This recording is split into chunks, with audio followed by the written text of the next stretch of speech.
On today's show, 1 month in, we debate which players have taken the biggest leap forward this season. in the up-down report, should winning streaks span 2 seasons? And was Durant right to criticize the media? And Lang Whitaker joins us live from Philly to set up Kobe's first stop on the farewell tour. It's Tuesday, December 1st. The starter starts now!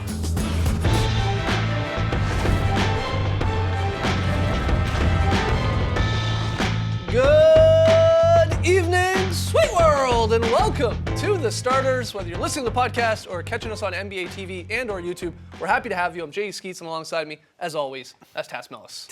Top of the Tuesday to you. To his right, international man of mystery, taking it to the max, that's Lee Ellis. Friend. Lele! Lee. Last, certainly not least, Starters blog editor, Trey Kirby. Hey, yo. TK, what do you have for us today? Well, I'm over here at the internet looking for your best tweets at #TheStarters, and that's exactly where I found this incredible Starters artwork. It comes to us from TurboZone on Twitter, and he turned us into 19th century generals. Pretty crazy stuff. Look at that collar on Lee Ellis. Wow. Beautiful. You're wondering why it's always so floppy on the show. That's why. That's all. Anyways, if you're watching at home, tweet at us. Use #TheStarters. We'll check in with you guys a bit later. All right, good stuff. Yeah, we got a fun show lined up. We got the up-down report coming up. Lang Whitaker will hopefully join us from Philadelphia to get ready for the Sixers-Lakers game tonight as Kobe starts the farewell tour. But we're playing a little What You Got here on Tuesday. It's the 1 month in edition. Trey presents us with 2 related topics, and we have to determine the better choice. The catch, there is a right answer, and only Trey Kirby knows it. TK, what you got for us? Well, like you said, we're just a month into the season, but who has taken the biggest leap forward? Is it Kawhi Leonard or Paul George? What you got? Oh This my is tough. This is tough. It's tough. I'm taking Kawhi Leonard over Paul George. Taking Kawhi is like investing in a U.S. bond over a very sexy stock in Paul George. Okay. You know what you're getting in a U.S. bond. It's secure. It's going to improve over the years, Muddy Mellis over here. but no doubt. it doesn't have the ceiling or the sexiness of that stock that you can get in Paul George. Paul George has got a smoother game. Maybe his ceiling is a little bit higher, but you know what you're getting in Kawhi, a steady son of a gun that can lead his team as he's shown this year. That is a huge jump that he's taken. Paul George, it looks spectacular right now. It is spectacular. It is. You're talking about a It guy is. leading his team. Paul George has Yes. got the Indiana Pacers, basically the second best team in the Eastern Conference. Without him, I think they'd struggle to make the playoffs. Kawhi Leonard has been absolutely fantastic, but as always with the San Antonio Spurs, it's kind of by committee. They all contribute sort of similar amounts, even though his has stood out. But Paul George, what really has stood out to me is the fact that he's done this so well after that horrific leg injury that he suffered last year. He's gotten himself back to where he was, in fact, better than he was the season before, where he was in MVP contention, he was a defensive player, and he was an all-star. I think he's right back there, if not better. You can't go wrong with either of these 2 No. picks because they're both two-way players. They're great offensively Yeah. and they play defense. I lean towards Paul George with a gun to my head. Excuse me, getting over a cold. With a gun to my head, I go with Paul George just because he's been dominant at carrying them offensively. Hitting the 3, I mean, he's hitting at the 3-point mark. So is Kawhi, but Not he takes as a good lot as more. Kawhi. Paul George takes a lot more lot than more, Kawhi yeah. from 3. He does. He's on fire there, and I'm just with you. I mean, they're both great defensively. We all know that. I just go PG because you said it. That ceiling is a little bit higher. And look, you said I don't think they'd make the playoffs without the Pacers. Well, we saw them last year without him. Struggled, For yeah. 6 games, he only played last year after the injury. They didn't make it, so they Yeah. weren't great. So we know the answer to that. I think Kawhi is just a bit of a steadier hand, and at the defensive end, he's the better player. As good as Paul George is, and that's saying something Yeah. about Kawhi, he is the better player. And I think a small knock against PG is that he was the head of the snake when the Pacers fell apart in 2013, 2014. So I just wonder, that locker room, that locker room fell apart. That was catastrophic. I don't think Kawhi Leonard There was could other be reasons, though, for that. Well, sure, there's lots of reasons. But I don't know if Kawhi will never step out of line. There will never be a problem with Kawhi. Well, Again, I'm picking the bond over the sexier Yeah, look, stock. again, I Higher don't think there's a ceiling, wrong no answer. doubt. I don't think there's a wrong answer, but I guess there is a right answer. TK, which one is it? The right answer is Kawhi Leonard because the question is biggest leap forward. Paul George has been all NBA twice. Yeah, but he came off a horrific leg Yeah. injury 16, 17 Yeah, but he months was he's ago. still gotten great better. beforehand. Yeah, the but he's- biggest leap forward, no doubt, is Kawhi Leonard. We're Finals putting him in a conversation with MVP, this. Defensive Player of the Year. Zero-time You want me to go All-Star. on? Come on, Zero-time come All-Star. on. Nonetheless, moving on, we've seen a bunch of big dunks already this season, but there are a couple that stand out. We're talking about DeMar DeRozan putting the hammer down Whoa. on Rudy Gobert, somehow pausing in midair to throw it down. Or maybe it was Dwight Howard with the alley-oop over the big man, Kristaps Porzingis. I want to know what's been the best dunk so far this season, DeMar DeRozan or Dwight Howard? What you got? Oh, another tough It's- question here. It's a great question, but it's DeMar DeRozan because I he went agree. at one of the best rim protectors in the league. That's true. And showed him no respect whatsoever. And he absolutely destroyed it when he dunked it one hand. Dwight You don't was think great. Dwight Howard just destroyed Porzingis? Dwight was great, but Porzingis just happened to be there. Rudy Gobert Yeah. was coming to try to block that shot. DeMar saw him, and he just rose up and just thumped him. This is a dunk. This is mano a mano. One of the best rim protectors in the league, lining him up and then going after him. Well, you got Porzingis, who isn't an incredible defender at this point and just happened to be there, as you mentioned. Yeah, I mean, to play devil's advocate, I lean toward DeRozan as well, but Dwight's is a noob, which Yeah. is incredible timing. It came in overtime. It was a huge bucket. They went on to win. You know, there are reasons It was you can lean throwback as towards well. Dwight, and it was over a very hyped rookie in Porzingis. Yeah. They're both on big names, Yeah. for sure. I lean towards DeRozan in the end, too. You always like the smaller guy on You the bigger get guy. two guys lined up, one-on-one, ready to go Yeah, at each look, other. It's so I'm much agreeing better. with you. We all say DeMar DeRozan. What's the answer? We all say DeMar Okay, DeRozan. okay. That's the right answer. He lined him up. He was going at one of the better shot blockers in the game. Crazy stuff. Moving on, though, it's been a month. As you know, who's been the season's most disappointing player? James Harden or John Wall? What you got? I like that we're picking two sort of stars here. Yeah. I like that. You got to go with James Harden especially because he came into the season talking about that he should have won MVP last year and that he was mad and angry about it. Well, be mad and angry and don't let guys just score on your own rim. It's been embarrassing. He's reverted to 2 years ago defensively. He's watching guys grab the ball and score and do whatever they want, point and complain. Well, I mean, this just doesn't make sense to me. Logically, it doesn't. My brain cannot compute not getting in front of people Yeah. if you want to be the best player in the game. It's been very embarrassing to me. Well, what's funny about Harden, though, is his numbers, His numbers are scoring-wise, are fantastic. actually better Yeah. than they were last year in his nearly MVP season. Not That- efficient, but just the numbers Not are as high. not as yeah. efficient. That's right. But I go John Wall because I think I expected that this sort of new pace that the Wizards were going to play under Whitman was going to really benefit his game, and he has just gone back to himself from a couple years ago, Yeah. where he can't shoot suddenly again. He's got nothing going in the mid-range. He's turning the ball over at an unbelievable rate, crazy high rate. He's not really, creating as many shots as he was for his teammates as well. He can't hit the three. Like last year, he found that little mid-range game. He was knocking that down with some consistency, and it's completely gone. I sort of leans towards Wall, but both of them, their teams are totally disappointing as well. I go with Wall as well because the shooting woes you can accept if the other parts of his game aren't suffering. But you mentioned the turnover. Turnovers, He's the defense has lacked a third little in bit. turnovers in the league, and his defense has just been off this year as well. Not as bad as Harden. Well, yeah, I mean, the Rockets have been pretty terrible, and Harden has been a big factor of that. But again, he's getting nearly 30 points a game. So I go just with John Wall because his numbers are sort of regressing closer to his rookie. John Wall is shooting 21% when he is wide open beyond 10 feet. And when, the NBA.com counts wide open as not a defender within 5 or 6 feet. He just can't hit an open shot right now. Hopefully he gets going with that. At least Wall is admitting to him not playing. Oh, well. absolutely. Harden's not. Yeah, that's true. Okay, what's the answer to this? Most disappointing player. Cass, you and I are on the same wavelength today. It's James Harden. He went from second in MVP voting last year, like you guys said. He's having the worst shooting season of his career. Not good stuff. I think he's that. Not to mention he kind of got his coach fired. Bad stuff. Moving on, we all love jokes and laughter, but I need you guys to tell me what's the funniest moment of the season. Ramon Sessions into the front row, and a man just goes deep on him. Gives him a couple of pats, really, and enjoy it, or is it the Cavs crashing the Raptors dance love pack this. during a pregame dance routine? Stone face, just waiting for the tip-off. Enough with this dancing, looking like Derrick Rose out there. Yeah. Nonetheless, funniest moment of the season. What you got? I originally thought it was Ramon Sessions. I thought there was no way that could Right. be upped. No way. But I kind of feel bad for him now. Watching it over and over and over again, I understand you want to be right into the game. That's a little But too that's into a the little game. excessive. Yeah. I don't think Ramon Sessions came to the arena that night, put on his shorts, and thought, I might get my butt squeezed tonight. Yeah. But it's a couple of encouragement times. from the fans, isn't it? That's what well, you Is want. that the guy from Quaker Oats, too? Wilford Brimley, whatever his name is? Like, what's he doing? Not the Quaker Oats guy. It's not a slap. There's a squeeze in there. I like how we slowed it down. There's an extra little squeeze that's unnecessary. Players are always talking about how it's a hostile environment when you go on the road. It's not really hostile when the fans are. Yeah. I think the Cavs one is hilarious, It though. is. because the whole story around LeBron talking to his team, saying, all right, we're getting serious at the start of games. We're not coming out to player introductions. We're ready to go right away. And they're a little too early to go there with the team still trying to get their groove on. Yeah. That was on Drake night too. Let the ladies go. Yeah, I checked, on the shot clock where they have the time ticking down pregame. There's another angle there that shows that there was a minute 30. Oh yeah, they were out there. Pregame. They're out there for 90 seconds. Just waiting. Just hanging. All right, We're focused. What's the answer? What's the funniest moment from the first month? Come on, we just had a lot more laughs at Ramon Sessions. The answer is Ramon Sessions. It's hilarious. Wilford Brimley, the Quaker Oats guy, getting a couple slaps in there.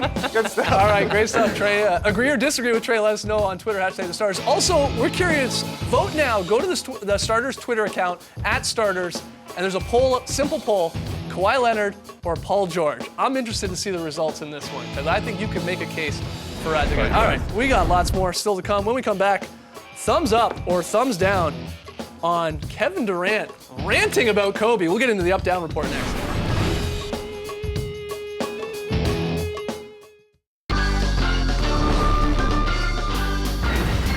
Back with the starters into the up-down report, where the four of us figure out where we stand on some hot-button NBA topics. We ask you to play along at home. Jump on Twitter, #TheStarters. Thumbs up or thumbs down. Guys, first one. Last night, the Warriors escaped Utah with the 3-point victory to stay undefeated. That's 19 straight wins, or is it? Because you see here, according to NBA.com's Instagram account, the Warriors' streak of 23 straight regular season wins dating back to last season is now the third longest in NBA history. So here's the question with this one. Winning streaks over 2 seasons, like the Warriors right now, are you up or down on that? Oh, no. No. Wow, we all agree. Good stuff. Bunch of haters. All thumbs down. You don't like it, splitting it over 2. Why? Because they lost in the playoffs? They have played games since then that have counted and they've lost. The playoffs. So I don't really see it as the same. Things are different, players are different, the seasons are different. They should be treated differently, I think. Yeah, I also think it's weird, like, when we're talking about streaks in general, we don't count regular season and postseason together, and that's actually the same season. So why would you combine 2 different seasons when so many things can change? Rules can change in between the season. That's you right. can change the length of a 3-point line. They could add a 3-point line. What's the point in counting things over 2 seasons? Doesn't make sense. Yeah, one season has nothing to do with the other. Let's say the losing streaks. Does that count? If the Sixers ended last year with 5, is it 23 all of a sudden? It doesn't really make sense. Some people count them and some people don't when it comes to the Sixers one. That's true. And let's say the Warriors had a losing season last year. They were 20-62, but they won their last 3 games. Like if they weren't a championship team, it would have a very different feel. Yeah, It doesn't really make sense. Let's hear what you guys think, up or down on winning streaks over 2 seasons. All right, next one. We'll stick with the Warriors here. The NBA issued a statement today clarifying the rules regarding coaching records. The league said the head coach of the record, in the Warriors case, Steve Kerr, is credited with the team's wins and losses. So your new Western Conference Coach of the Month, Luke Walton, is technically 0-0. He's never won a game. Never lost a game. No, he hasn't. So Kerr keeps the 19-0 record, but Luke Walton, again, got those honors today for winning Western Coach of the Month. Are you up or down on Kerr getting the credit for the wins despite not being on the bench because he's been out This is with tough. injury? I got to go down as well. We're hating. We're hating today. Okay, I'll go up on this one. All right. I'll go up on this one because, I think what they're saying is the coach, yes, he's not there, but it's the system that he's installed Yeah. The spirit of Steve. that comes into And play he's here, consulting. right? So that would be the only reason I go up on this, but it's a weird This situation. is one of those things that I think the league is probably going to change soon, because usually an interim coach is replacing a fired coach, or he replaces a coach who has a family Right. emergency and he's only gone for a game or 2. So Right. those things don't really impact it. But you've got a guy now who's done 19 games so far. Who knows when Steve Kerr's coming back?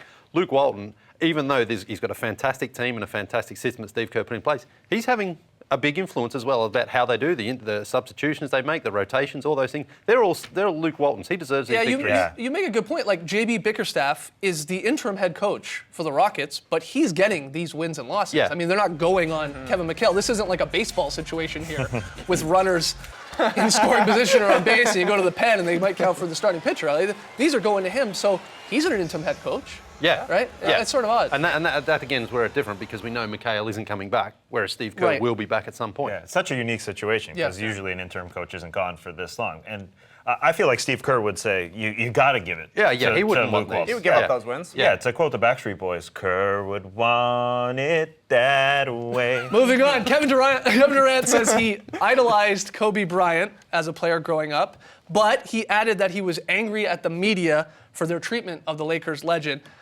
Have a listen to KD on Monday Shoot Around. Excuse me. Yeah, I mean, I've been disappointed this year, because you guys treating him like he's a legend, and all I hear about how bad he's playing, how bad he's shooting, it's time for him to hang it up, and you guys treated one of our legends like and I didn't really like it, and, so hopefully now you can start being nice to him that he decided to, retire after this year. Thumbs up or thumbs down on Whoa, Kevin Durant's no. media rant? I don't. I'm Oh, down. Yeah, why are you Surprised, thumbs? Trey. I totally agree with him because he's right. As soon as Kobe Bryant announced he was retiring, everybody was like, this is awesome. We get to enjoy his final season. Guess what's changed? Literally nothing. He's still a bad shooting guard on a bad team. Nobody cares about the bad shooting guard on the 76ers. Nobody cared when it was Wayne Ellington last year. Can't you It's be 'cause both? It's Kobe. Can't you be both? Can't you be an icon and also having a horrible year and being a quote Yeah, unquote but it chucker? doesn't Why matter not? in the grand scheme of the league. It's getting to watch a legend in his last season. Even if we didn't know it was his last season right away, it kind of seemed like it. I was in on just watching Kobe to be able to watch Kobe, and I think that it doesn't really matter if he's bad on the Lakers because the Lakers are bad anyways. It's not disrespectful though to point out that he's shooting badly, taking bad shots, and taking too many shots. That's our job, right? I mean, That's I think right. that, and for Kevin to just sort of put a blanket all over all media members, I think is That's wrong. how it always happens, true. Right? We don't say every basketball player is bad. Yeah, right? true.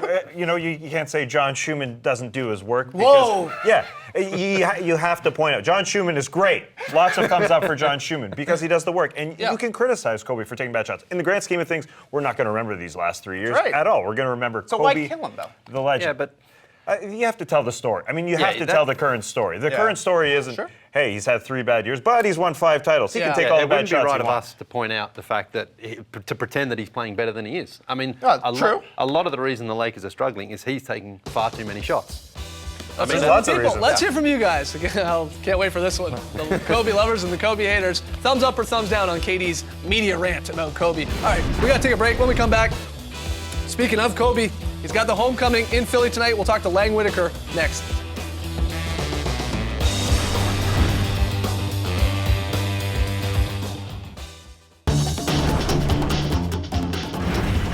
Back with the starters. There he is. Kobe Bryant's farewell tour begins tonight in the city that loves and maybe hates him. Bryant will play his first road game since announcing he'll retire after this season in his hometown tonight against the winless 76ers. This is a crazy game. Joining us now, live from the center in Philly, it's NBA.com's Lang Whitaker. Lang, thanks for joining us tonight, bud. Hey guys, what's up with taking shots at John Schumann? Yeah, I don't know what task Those are love taps. Those are not shots whatsoever. All right, Lang, again, thanks for joining us. I guess first things first, do we know if the 76ers have anything planned for Kobe in his last game there in Philadelphia tonight? I don't think that they do. You know, they actually, tonight was going to be, and it still is, I guess, a Moses Malone tribute. And they have chairman of the boards on the basket supports, a photo of Moses on the stanchions. And then this Kobe thing just kind of happened. You know, he talked before the game about how he looked at the schedule and he kind of wanted to do it at home, but when he saw Philly was the next city on there, it felt like that made sense as well. So I think this whole thing sort of happened really fast, and here we are with 2 teams with a combined 2 wins, and all this media here tonight. Well, traditionally, Sixers fans boo Kobe because they're Sixers fans. Right. Do you think they stay true to their booing roots, or is it part of the farewell tour? Will they actually clap for hometown Kobe? You know, they booed Santa Claus here in Philadelphia before, so, I mean, Kobe, I think, is in pretty good company. They also have a pretty good reason, you know. In 2001, he wins an NBA title here. 2002, he wins the All-Star Game MVP back here in Philly, and that's kind of when it started. I think at some point tonight, maybe he'll get booed in the introductions, but at some point tonight, there's going to be a moment toward the end of the game where either he comes out of the game or he waves. Like, there's going to be a moment where he gets recognized. I mean, right now, there's a lot of Laker jerseys here in this crowd, a lot of purple and gold, and I think you're going to hear that throughout this game. Do you think this favours Philadelphia then tonight, Lang, because the attention is going to be on Kobe, so it might be the best opportunity for the Sixers to get their first win? It could very well. I mean, I know the Sixers are looking forward to the game. People around here, people in the arena, players, Everyone seems pretty fired up. It's a big night. There's a buzz in the arena. And I think the Sixers, they haven't been getting blown out every single game. They work hard. They play hard. They may not have as many quality NBA players as some of their teams, but the effort's there, I think, night after night. And tonight, again, the Lakers have only won 2 games. So I think it might be a pretty good matchup for the Sixers. Yeah, it is. Like you said, it's strange that there's all this media there for a game where we have these 2 teams with combined 2 wins, but a lot going on there. Lang, again, thanks so much for joining us tonight. Enjoy the game. Hopefully get a close game. The Sixers have been managing to do that, so appreciate you coming on, bud. All right, fellas. All right, Lang Whitaker in Looking Philly. sharp. Will the Sixers get their first win tonight? Will Kobe go for 82? Who knows? All right. He's wearing loafers? All right, NBA Lang's TV's coverage tonight. It's the Wizards and Cavs, followed by the Mavs and Blazers. Kristen Ledlow, actually, in Cleveland, talked to Kevin Love earlier today and asked him about his interesting handshake with J.R. Smith. Here you go. Kevin, a lot of folks have noticed a particular handshake between you and JR. Would you like to show us that You now? you can jump yeah, in? can you teach We me kind it? of hit, and then we just kind of... Oh, I like that. Okay, Yeah, it's cool. super simple. It's real easy. JR said he wanted to roll with it that way, so I've just been kind of working. So it was with it. JR's. It was JR's doing, and I just kind of follow suit. Well, you've nailed it. Yeah, I'm coachable. All right, for more from Kristen's interview with Kevin Love, check out Fan Night tonight on the network. We got to take a quick break, but when we come back, Lily's very solid play tonight. Get those thumbs ready.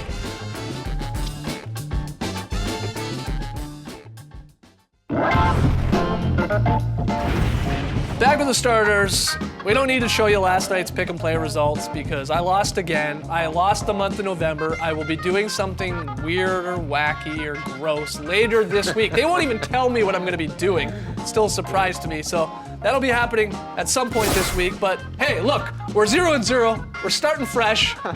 You guys are taking a team that hasn't won a single game this year. That worries me. All of you guys are taking the 76ers. Yours has only won 2. So. I'm the only one taking the Lakers. So there you go. Lee, where are we going for very solid play of the night? We're going to Sacramento for a pinball machine play from the Dallas Mavericks. Look at the ball movement here. Everyone gets involved. It just goes doinking around. Ends with Darren Williams for a Swish bomb. That's it. That's beautiful, and that's what I call a very solid play. All right, let's jump back over to Trey because earlier in the show we threw up the poll on Twitter. Kawhi or Paul George? Do we Who's have a taking the result? biggest leap forward? And 57% of people are wrong. No, to say they're it right. was Paul George who took the biggest step forward. Come on, guys, it's Kawhi. All right, great stuff. That poll will stay open, so vote away. Vote away, Kawhi Yeah, Leonard. 23 hours. All right, stay tuned for the FanDuel Fantasy Tip-Off Show coming up right after the starters. We'll see you tomorrow night. I really hope the Sixers drop some confetti when they win tonight. It'll happen. Thanks for joining us, folks. And remember, you can set a phone alarm to remind you to stop using your phone. Brace the night, people.